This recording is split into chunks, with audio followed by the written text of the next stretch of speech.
اعوذ باللہ من الشیطان الرجیم بسم اللہ الرحمن الرحیم۔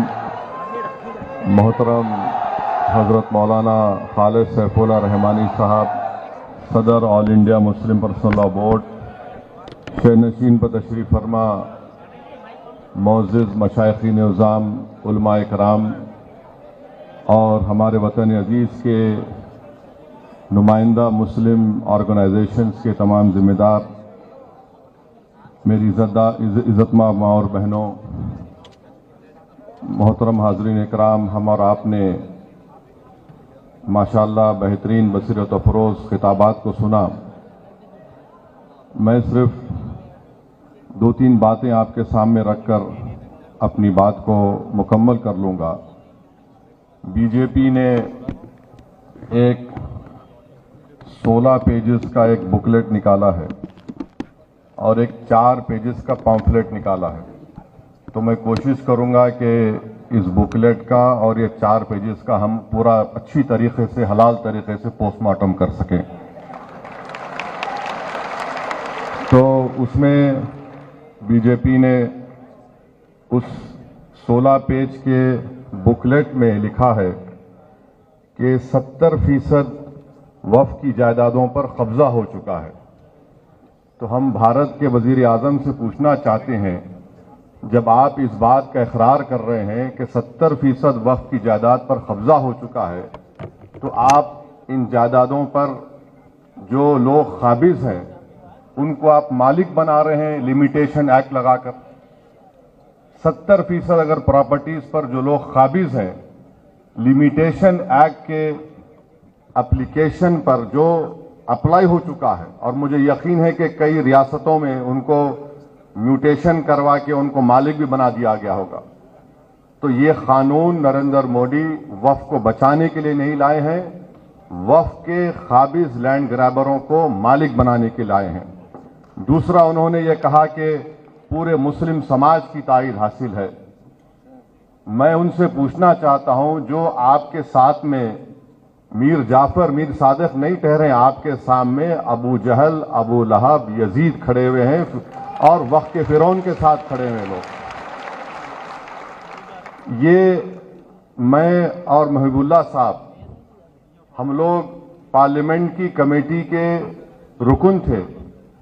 کشمیر سے میر وائز صاحب آئے اور کنیا کماری تک جتنے مسلم تنظیمیں ہیں، چاہے وہ جمعیت العلماء ہو، جماعت اسلامی ہو، اور بریلوی طبقے کے جمعیت المشائخ ہوں، اور جو شیعہ کے جتنے اوریجنل اور جنیون تنظیمیں ہیں، وہ سب اس بل کی مخالفت کی، حتیٰ کہ بوری جماعت کے شیعوں نے بھی اس کی مخالفت کی۔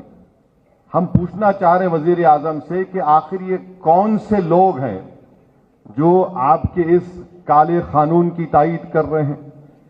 بھارت کے 18-19 کروڑ مسلمانوں نے اس قانون کو مسترد کیا ہے۔ وزیر اعظم، ہم اس قانون کو قبول نہیں کرنے والے ہیں، یہ کالا قانون ہے جو ہمارے آئین کے فنڈامنٹل رائٹس کے خلاف ہے۔ دوسرا، نریندر مودی نے اپنے اس بکلیٹ میں لکھا کہ مسلمانوں میں 31% غربت ہے۔ ہم وزیر اعظم سے یہ بولنا چاہ رہے ہیں کہ یہ غربت اس لیے ہے کیونکہ آپ کی ذہنیت میں فرقہ پرستی ہے، آپ نفرت کرتے ہیں مسلمانوں سے۔ نریندر مودی ماشاءاللہ آپ سعودی عرب گئے ہیں تو وہاں پر محمد بن سلمان سے یا حبیبی بول کے ملیں گے، اور بھارت میں آ کر بولیں گے کہ ان کو کپڑے دیکھ کر پہچانو۔ اب تیسرا یہ ہے کہ ایک بی جے پی میں بہت زیادہ انمول رتن ہے، مغل بادشاہ اکبر کے پاس بھی نہیں تھے ہوں گے، مودی کے پاس بہت سے انمول رتن ہے۔ کسی نے پارلیمنٹ میں کھڑے ہو کر کہا کہ یہ مسلم دیش میں وقف نہیں ہے۔ ہم اپنے وزیر اعظم سے بول رہے ہیں کہ جب آپ کا پلین سعودی ایئر سپیس میں آیا تو محمد بن سلمان کی ایئر فورس نے 15 F-15 سے آپ کا استقبال کیا، ہم ان کا شکریہ ادا کرتے ہیں۔ وہ محمد بن سلمان سے پوچھ لیں کہ کیا مدینہ شریف میں رسول اللہ صلی اللہ علیہ وسلم کے روض مبارک کے آگے ایک بہت بڑی بلڈنگ ہے جس میں لکھا ہوا انگریزی میں وقف عثمان بن عفان رضی اللہ تعالیٰ عنہ۔ وہ پوچھ لیں جب سعودی عرب جا رہے ہیں تو گلے ملتے وقت پوچھ لیں یہ حبیبی یہ صحیح ہے کیا،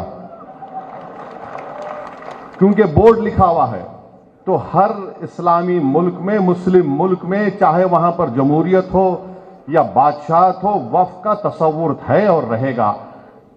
تیسری بات انہوں نے کہی کہ غربت کے تعلق سے نریندر مودی نے مسلم اقلیتوں کے پری میٹرک اسکالرشپ کی اسکیم کو 9ویں اور 10ویں جماعت تک محدود کر دیا. پوسٹ میٹرک میرٹ کم مینز کا جو یونٹ کاسٹ ہوتا ہے، آپ کو معلوم ایک اقلیتی بچہ اگر اسکالرشپ کے لیے اپلائی کرتا ہے تو ماہانہ اس کو 180 یا 200 روپے ملتے ہیں. 2008 سے اس میں اضافہ نہیں ہوا ہے. پھر ان کا یہ بولنا کہ میں بکلیٹ کا پیج نمبر 7 بول رہا ہوں میڈیا کے لیے، اس میں انہوں نے لکھا کہ سیکشن 40 کو ہم نے اڑا دیا. میں محب اللہ صاحب اس کمیٹی کے ممبر تھے. وزارت اقلیتی بہبود نے اپنے جواب میں کمیٹی کو یہ کہا کہ سیکشن 40 کا استعمال 30 سال میں 530 مرتبہ کے قریب ہوا ہے، جس میں سے 8 مرتبہ کوئی کورٹ کو گیا ہے.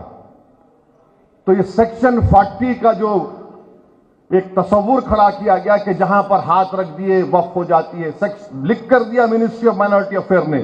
یہ ان کا دوسرا جھوٹ. تیسرا، اس بکلیٹ کے پیج نمبر 8 پر انہوں نے لکھا کہ خواتین کے بارے میں کہ ہم خواتین کو ممبر بنا رہے ہیں. نریندر مودی جھوٹ بول رہے ہیں، ان کی سرکار جھوٹی ہے. 95 کے ایکٹ میں کم سے کم 2 خواتین کا تقرر تھا، اب انہوں نے صرف 2 کر دیا اور یہ باجا بجا رہے ہیں کہ مسلم خواتین کو ممبر بنا رہے ہیں. نریندر مودی، اگر آپ میں واقعی میں آپ کی حکومت میں، بی جے پی میں مسلم خواتین سے محبت ہے تو میں آپ سے گزارش کروں گا کہ آپ بلخص بانو کو اپنے گھر میں بلا کر اپنے ہاتھ سے چائے بنا کر پلانے کی ضرورت نہیں ہے آپ میں. اگر آپ میں مسلم خواتین سے محبت ہے تو گلفشا فاطمہ 5 سال سے جیل میں سڑ رہی ہے تمہارے بنائے ہوئے کالے قانون کی وجہ سے. تو یہ قانون. پھر اس کے بعد یہ کہتے ہیں کہ صفحے نمبر 11 پر دلی کے 123 پراپرٹیز کا ذکر کرتے ہیں ان کے بکلیٹ میں. سچر کمیٹی نے کہا کہ 123 پراپرٹیز دلی کے جو ہیں اس کی 2008 میں لاگت 7,000 کروڑ روپے سچر کمیٹی نے کہا، اور یہ وقف کی پراپرٹی ہے، اس کو حوالے کرنا چاہیے وقف بورڈ کو. پھر یہ کہتے ہیں کہ ہم نے سچر کمیٹی میں فلاں لکھا رہے. سچر کمیٹی نے لکھا کہ جو قابض ہیں ان کو ہٹانے کے لیے پریمائسز آف ایوکشن ایکٹ کو لاگو کرو، آپ وہ بھی نہیں کرتے. پھر اس کے بعد یہ ایگزامپل دے رہے ہیں کہ یہاں قبضہ ہو گیا. کرناٹکا میں 2، چنئی میں 1، پونا میں 1، لکھنؤ میں 1، احمد آباد میں 1، میرٹھ میں 1، آسام میں 1، کلکتہ میں 1. یعنی 14 لاکھ ایکڑ پراپرٹیز جو وقف بورڈ کی ہے. ان لوگوں کو اتنی توفیق ہوئی کہ صرف 9 مثال دے سکتے ہیں آپ، اور ہم آپ کے 11 سال کے کارناموں کی 1000 فہرست رکھ سکتے ہیں جو عوامی دشمن تھے. یہ آپ 11 مثالیں دے رہے ہیں. اور ایک مثال دے رہے ہیں چنئی کے تروچیراپلی کی. محب اللہ صاحب بیٹھے ہیں چنئی میں. جب ہم گئے تھے وہاں کے گاؤں کے لوگ آ کر کمیٹی کو بولے کہ ہمارا کوئی مسئلہ نہیں ہے، وقف سے مسئلہ ختم ہو چکا ہے. محب اللہ صاحب بولے ہمارے سامنے آ کے. اب یہاں پر اس کا ذکر کرتے ہیں. اچھا، پھر ایک گجرات کے ایک مقام کا ذکر کر رہے ہیں. وہ ایک جزیرہ ہے، وہ جزیرے کے اوپر ایک کسی اولیاء اللہ کی مزار ہے، خبر ہے، اور وہاں کے مچھیرے سمندر میں جانے سے پہلے ان کا ایک رواج ہے، وہ ایک بکرا کاٹ کے جاتے تھے. ہوا یہ کہ جب ممبئی میں حملہ ہوا تو اجمل کسب جو پاکستان سے ظالم دہشت گرد آ کر ہندوستانیوں کا خون کیے، وہ اس جزیرے پر رک گئے. تو جب سے وہ جزیرہ بند ہو گیا تو آپ بول رہے ہیں وہ ہم چھین لیں گے. ارے اس کا وہ دہشت گرد آئے تو اس سے ہم کو کیا کرنا ہے؟ تو اس کی مثال آپ دے رہے ہیں. پھر آپ جائیے کہ یہ قانون میں پھر نریندر مودی نے کہہ دیا کہ اس قانون میں کیا ہے کہ اب کوئی ہندو زمین نہیں دے سکتا. ابھی چلے گئے ہمارے پنجاب کے سکھ بھائی، سنگرور ایک گاؤں ہے جہاں پر ہندو دھرم کے ماننے والوں نے، ان کے گاؤں میں کوئی مسجد نہیں تھی تو انہیں زمین دی مسجد بنانے کی. وہیں پر بنگلور میں ایچ ایم بادشاہ نامی ایک شخص نے، سنیے، ایچ ایم بادشاہ نامی شخص نے اپنی زمین دی ایک مندر کی مرمت کے لیے، اور ملک میں کوئی جھگڑا نہیں ہوا، کوئی فساد نہیں ہوا۔ اب یہ قانون بننے کے بعد بادشاہ مندر کو زمین دے سکتا ہے، مگر کوئی ہندو مسجد بنانے کے لیے، قبرستان کے لیے زمین نہیں دے سکتا۔ اس سے ملک کا اتحاد نریندر مودی کمزور کر رہے ہیں۔ پھر ابھی ذکر آیا کہ ابھی کہا گیا کہ عبدل کے بارے میں، نریندر مودی کو ہم بتانا چاہ رہے ہیں کہ عبدل ایک غیرت مند مسلمان ہوتا ہے۔ عبدل پمچر ضرور بناتا ہے، حلال کی کمائی کماتا ہے، اور عبدل نے اپنا گھر آپ کے دوست کی طرح، جس کے زو میں جا کر آپ جانوروں کے سامنے فوٹو لیے وزیر اعظم، جس کے گھر میں شادی ہوئی تو آپ ہاتھ پکڑ پکڑ کر خوش ہو کر چلے، عبدل کسی یتیم خانے پر اپنا گھر نہیں بنایا، آپ کے دوست نے بنایا ہے۔ اور اس قانون کے ذریعے سیکشن 2 جو بنایا گیا ہے، بوری لوگ کہہ رہے تھے، ہمارے داؤدی بورا لوگ کہہ رہے تھے کہ سیکشن 2 سے ہم کو وقف سے نکالیے آپ، ان کے پاس فقہ الگ ہے، دائل مطلق کا کانسیپٹ ہے۔ ان بیچاروں کو آپ نے بلا کر ان کے سامنے ان کی توہین کر دی۔ میں پارلیمنٹ میں کھڑے ہو کر کہا کہ آپ تو بوریوں کا نام لے رہے تھے اور آپ بنا دیے ٹرسٹ، یعنی نام بوری کا ہوا مگر فائدہ مکیش بھائی کے منہ میں گلاب جامن چلا گیا۔ اچھا، آغا خانی کو کیوں ڈالے؟ اس لیے ڈالے کیونکہ آغا خانیوں کا ٹرسٹ تھا جس کو اس شخص نے پوری دنیا میں کہیں پر بھی خرید سکتا تھا اور یتیم خانے بنایا، تو آغا خانی کو ڈال کر، آغا خانی سے ہی محبت نہیں ہے، اس کو فائدہ پہنچانا تھا، اور ان کو فائدہ ہو گیا کیونکہ سیکشن 2 پر کوئی سٹے نہیں ہے۔ وہ بھائی صاحب بمبئی میں مالک بن چکے ہیں، اور عبدل کی مثال دے رہے ہیں نریندر مودی۔ عبدل آپ کا ایک اور دوست ہے جس کے پاس پورے ایئرپورٹ ہیں، پورٹ ہیں، عبدل کے پاس تو کچھ بھی نہیں ہے۔ آپ تو کہتے ہیں غریبی ہے، تو عبدل غریب اس لیے ہے کیونکہ بلڈوزر تمہارے۔ عبدل کے پاس غریبی اس لیے ہے کہ تم اس کی بیٹی کو جیل میں ڈالتے ہو۔ عبدل غریب اس لیے ہے کہ تم نے انکاؤنٹر کیا۔ عبدل غریب اس لیے ہے کہ تم نے 2002 میں گجرات کیا۔ عبدل غریب اس لیے ہے کیونکہ ممبئی میں وہاں پر انسانیت کا قتل عام ہوا، ہاشم پورہ ہوا، نلی ہوا، اور 2020 کا ممبئی ہوا، اسی لیے عبدل غریب ہے۔ آپ نے کیا کیا عبدل کے لیے؟ آپ صرف ڈرامہ کمپنی، بلکہ ہندوستان کے سب سے بڑے بین الاقوامی اگر کوئی پکچر بنائی جائے گی تو اس میں ایکٹنگ کے لیے مودی جی کو لینا چاہیے۔ اور پھر آپ بار بار آپ نے یہ کہہ دیا اس بکلیٹ میں، پیمفلیٹ میں، جھوٹ کا پلندہ ہے یہ پیمفلیٹ بول رہے ہیں نا مسلمانوں کے لیے۔ اچھا، کیا کہہ رہے ہیں کہ آپ نے کیوں نمائندگی دی ان سب لوگوں کو وقف بورڈ میں؟ تو بولتے ہیں کہ جو چھوٹے چھوٹے طبقے ان کو سب کو ملنا چاہیے۔ آپ بتاؤ آئی بی میں کتنے مسلمان ہیں؟ ایک محترمہ ہے خالی آئی بی میں، ایک صاحب تھے ان کو نکال دیا گیا، تو آئی بی میں رکھو نا آپ۔ اب بولیں گے دیکھو اویسی دیش کی سیکورٹی کے بارے میں سیاست کر رہا ہے۔ تم میری مسجد کس کے نام پہ سیاست کرو گے؟ تم میری ایمان پہ حملہ کرو گے؟ تم میری ہر چیز پہ حملہ کرو گے تو میں سوال نہیں کروں گا اپنے وزیر اعظم سے؟ تو آپ بھی دو نا حصہ ہم کو۔ تو میرے عزیز دوستوں اور بزرگوں، پھر یہ 5 سال کا لزوم، یہ 5 سال کا لزوم ہم وزیر اعظم سے پوچھنا چاہتے ہیں۔ یہ 5 سال کا لزوم صرف اسلام قبول کرنے والوں کے لیے نہیں ہے۔ کل اگر آپ بھی وقف کرنے جائیں گے تو بولیں گے آپ پریکٹسنگ ہے یا نہیں۔ یہ غلط فہمی مسلمانوں میں کہ نہیں جو اسلام قبول کیا اس کو پریکٹس نہیں، جو پیدائشی مسلمان ہے اس سے بھی پوچھا جائے گا جناب آپ پریکٹسنگ ہیں؟ کیا کریں گے آپ؟ ہم بھارت کے وزیر اعظم سے پوچھتے کہ ماشاءاللہ آپ اپنے مذہب کے مطابق، اپنے دھرم کے مطابق ہر مندر میں جاتے ہیں، مگر کیا کوئی آپ سے پوچھتا ہے کہ آپ پریکٹسنگ ہیں؟ تو پھر مجھ سے کس بنیاد پر پریکٹسنگ پوچھا جا رہا ہے بتائیے آپ؟ کس بنیاد پر مجھ سے پوچھا جا رہا ہے؟ کسی سے پوچھا نہیں جائے گا، ہم سے پوچھا جائے گا یہ کنورٹ ہو یا نہ ہو۔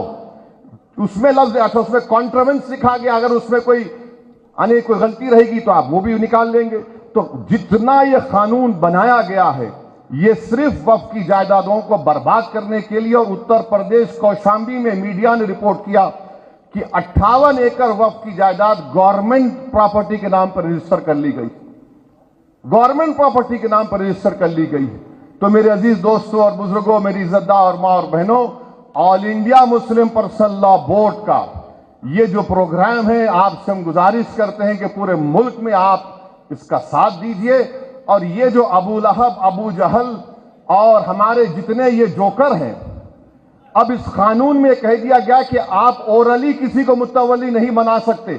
یہ جو لوگ مودی کی تائید کر رہے ہیں، میں ذمہ داری کے ساتھ کہہ رہا ہوں، حضرت سلیم چشتی رحمۃ اللہ علیہ کی درگاہ میں کسی ایک شخص کو وہاں کا مرشد بنایا گیا۔ اگر میں اردو میں مرشد بولوں تو اس کا الگ معنی نکلتے ہیں۔ تو ان کو جب بنایا گیا تو مجھے بھی انویٹیشن بھیجا دیے کہ نہیں معلوم کیوں بھیجائے مجھے۔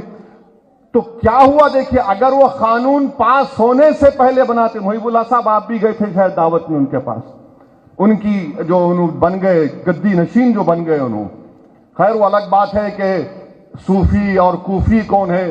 مجھے صوفیزم کے بارے میں جنید بغدادی نے کہا وہی صوفی ہو سکتا ہے جو دنیا میں مر گیا اور اللہ کے لیے زندہ ہے۔